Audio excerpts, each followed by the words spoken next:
au nom de Kian Pir Falak, un garçon de 10 ans abattu par une balle directe. Au nom de Ahu Daryai, Negar Dabbar, Fateme Sepehri, Siamak Masihpour et de tous les prisonniers politiques. Au nom de Parchan Azizi et Valishe Moradi, 2 jeunes femmes condamnées à mort. Si le monde n'est pas un endroit sourd pour les femmes, l'Europe ne le sera pas non plus. Je suis Mahtab Gourbani, écrivaine et militante des droits humains, réfugiée politique résidant en France. Une femme qui aurait dû être tuée par le régime islamique d'Iran, mais qui a survécu et fui pour témoigner.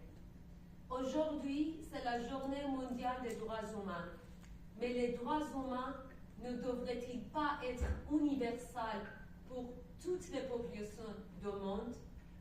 En cette journée mondiale des droits humains, je contemple les images diffusées de la libération des prisonniers politiques syriens et je souhaite de tout mon corps que les portes des prisons s'ouvrent également en Iran. Dans mon pays, la révolution islamique a commencé par des exécutations.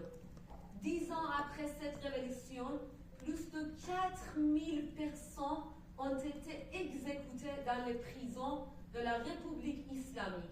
En moyenne, au cours de 45 années écoulées depuis la révolution islamique, le peuple iranien a initié tous les 10 ans un grand mouvement pour la liberté.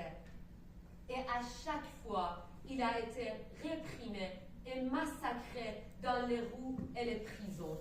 Je sais que beaucoup d'entre vous ont soutenu le mouvement Femmes, Vie, Liberté. Je sais aussi que vous rêvez de voir un Iran libre. Je sais que vous admirez le courage de la nouvelle génération iranienne. Mais quelle est la part des droits humains réservée au peuple iranien? Être tué dans la rue, être exécuté dans la prison, privé de la liberté d'expression et forcé à l'exil. Actuellement, plus de 9 millions d'Iraniens exilés vivent à travers l'Europe et en sont citoyens. Permettez-moi donc aujourd'hui au Parlement européen, l'un des symboles de la démocratie, d'utiliser cette opportunité pour rappeler une fois de plus les dangers qui représentent la République islamique Iran pour l'Europe et le monde entier. La République islamique est le parrain de tous les groupes terroristes et des islamistes radicaux. L'Europe unie ne peut-elle pas faire face à l'un des plus grands dictateurs de notre époque? Au cours de 40 dernières années, combien de tragédies terroristes ont frappé l'Europe? Seulement 2 exemples en France, l'attentat de Bataclan et l'attaque contre Charlie Hebdo. Tous deux perpétrés par des islamistes radicaux. Ce n'est pas seulement pour un Iran libre, ni seulement pour le paix au Moyen-Orient, mais pour un monde et une Europe sourde que nous devons nous unir. Nous devons rompre les relations économiques avec le régime iranien. Assadollah Assadi, un diplomate terroriste du régime, a été arrêté en Belgique et condamné à une longue peine d'emprisonnement, mais il a ensuite été renvoyé en Iran comme un héros. Hamid Nouri, un tortionnaire notaire, a été condamné à la réclusion à vie en Suède, mais il est aujourd'hui en Iran.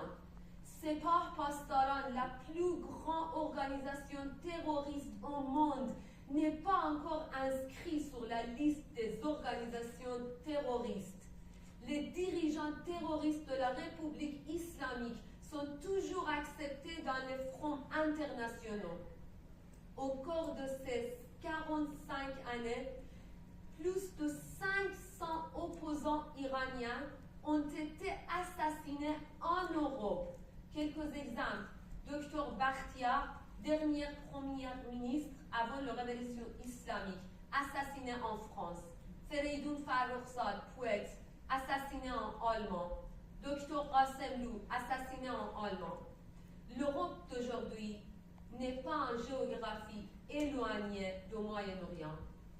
Les conséquences des dictatures au Moyen-Orient menacent aussi la sécurité de l'Europe. Alors, pour la paix, pour la liberté, pour défendre les droits humains, entendez la voix du peuple iranien et ne permettez pas à la République islamique de mettre encore davantage en train la sécurité mondiale en accédant à la bombe atomique.